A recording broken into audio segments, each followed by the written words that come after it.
अगर तुम हर मिनट हर घड़ी किसी ऐसे इंसान के बारे में सोचते रहते हो जिसको शायद तुम्हारा दिल तोड़ने में, तुम्हें इग्नोर करने में या तुम्हें झूठा साबित करने में मजा आता है, तो अभी इसी वक्त अपने आप से दो प्रश्न पूछना।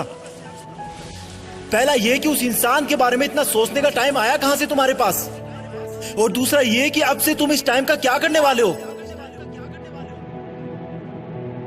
पहले प्रश्न का जवाब मैं तुम्हें दूंगा और दूसरे का तुम अपने अंदर ढूंढोगे। कहां से आया तुम्हारे पास उसको इतना सोचने का टाइम। तुमने लगभग सब जगह का टाइम मार दिया सिर्फ उस एक इंसान के लिए। अब तुम्हारे दोस्त तुम्हें पहले वाला दोस्त नहीं मानते क्योंकि तुमने अपने इतने सारे दोस्तों का टाइम भी उसको दे दिया है। अब तुम अपने शरीर पर ध्यान भी नहीं देते क्योंकि वो टाइम भी तुमने उसको दे दिया है। ना तुम समय पर नहाते हो, ना समय पर खाते हो, ना डेली एक्सरसाइज करते हो, ना जिम जाते हो, ना टाइम पर सोते हो, ना कोई ख्वाब भी रोते हो। क्या हालत बना रखी है तुमने अपनी। तुमने उस इंसान के लिए अपना और खुद का टाइम मार दिया जिसे तुम्हारे होने या ना होने से कोई फर्क नहीं पड़ता।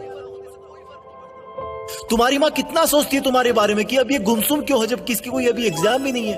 सोच सोच के थक गई है वो, क्योंकि तुमने अपनी माँ से बात करना बंद कर दिया है। माँ से बात करने का टाइम भी मार दिया तुमने बहुत सपने देखे थे कि लाइफ में ये करूंगा वो करूंगा, लेकिन तुमने वो सपने भी मार दिए क्योंकि जिस टाइम में तुम सपने देखा करते थे वो टाइम भी तुमने उसको दे दिया।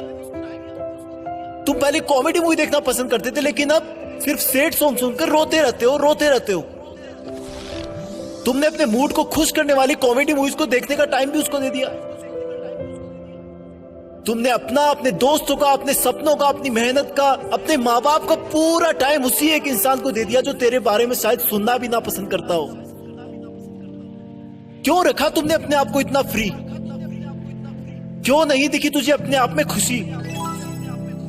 अरे इस समंदर में बहुत सारे पत्थर है, तुम सिर्फ एक के लिए क्यों रुक गए।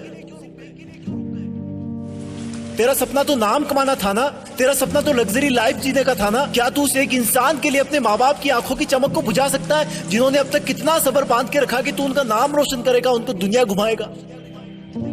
क्या तू उस एक इंसान के लिए तेरी लाइफ में आने वाले लाइफ पार्टनर को हमेशा के लिए धोखे के अंधेरे में रख सकता है। स्टॉप इट यार, मत कर ऐसा। तू इन सब के लिए नहीं बना है। तेरे दिल और दिमाग में सिर्फ तेरा सपना और मंजिल है। उस पर ये लड़का लड़की के गुटरगू वाला चश्मा मत लगा। तेरा नसीब अच्छा है कि वो तेरी लाइफ में नहीं है, क्योंकि ऊपर वाला तुझे उससे भी बहुत बड़ा और अच्छा देने की सोच के रखा है। और फिर एक दिन जब तू जिंदगी की आखिरी स्टेज से बेस्ट इन लाइफ का अवार्ड लेकर नीचे उतरेगा ना, तब भीड़ में से सबसे पहले जो लोग तेरा वेलकम करने के लिए आगे आएंगे वो तेरे माँ बाप होंगे, फिर तेरे दोस्त होंगे, तेरे भाई बहन होंगे, तेरे परिवार होगा। थोड़ी दूर और भीड़ में चलेगा तो तू पाएगा कि वहां पर तेरे साथ काम करने वाले इंसान होंगे। वो गरीब बच्चे होंगे जो तेरे किताबों और कॉपियां देने की वजह से आज सफल हो गए। और आगे चलेगा तो तुझे कुछ ऐसे लोग मिलेंगे जिन्होंने तेरी सफर में बहुत मदद करी होगी। तू उन सबके सामने झुककर उनका शुक्रिया करना। और आगे चलेगा तो फिर अनजान लोगों की भीड़ शुरू हो जाएगी। उसी भीड़ में कहीं थोड़ा सा आगे जाकर वो इंसान मिलेगा जिसको तुम कभी पूरा टाइम सोचा करते थे, जिसकी याद तुम्हें हर वक्त रुलाया करती थी, जिस इंसान ने तुम्हें नीचा दिखाकर, नालायक बताकर ठुकरा दिया था, जिसके तुम्हारी जिंदगी से जाने के बाद तुम बहुत रोए थे, जिससे तुमने बात करने के लिए, देखने के लिए कितनी मन्नतें मांगी थी, रिक्वेस्ट करी थी। वो इंसान तुम्हें सॉरी बोलना चाहेगा लेकिन नजरें नहीं उठा पाएगा। उसको अपनी गलती का बहुत भयंकर एहसास होगा क्योंकि उसने तुम्हें समझने में बहुत बड़ी गलती करी थी। तुम्हारे प्यार को ढोंग समझा था, उसने तुम्हें बेवजह आवारा समझा था, जबकि तुम वैसे बिल्कुल नहीं थे। तुम सच्चे थे पर उसकी आंखों पे घमंड की पट्टी बंधी थी। वो इंसान तो भीड़ में बहुत रो रहा होगा, लेकिन तुम उसके कंधे पर हाथ रखकर उसको माफ कर देना और बोलना कि थैंक्स यार, अगर उस दिन तूने मेरा दिल ना तोड़ा होता ना तो आज मैं भी तुम्हारी तरह इसी भीड़ में खड़ा होता। आज जिंदगी की आखिरी स्टेज से बेस्ट इन लाइफ का अवार्ड लेकर कोई और नीचे उतर रहा होता। और फिर तुम अपने उस दिन के डिसीजन पर गर्व करना कि अच्छा हुआ जो मैंने उस दिन इस इंसान के बारे में सोचना बंद कर दिया।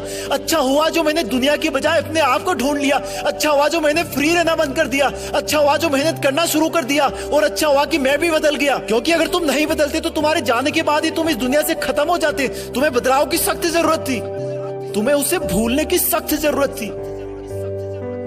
पहले क्वेश्चन का जवाब बस इतना ही था। दूसरे प्रश्न का जवाब अब तुम्हें अपने अंदर ढूंढना है कि अब तुम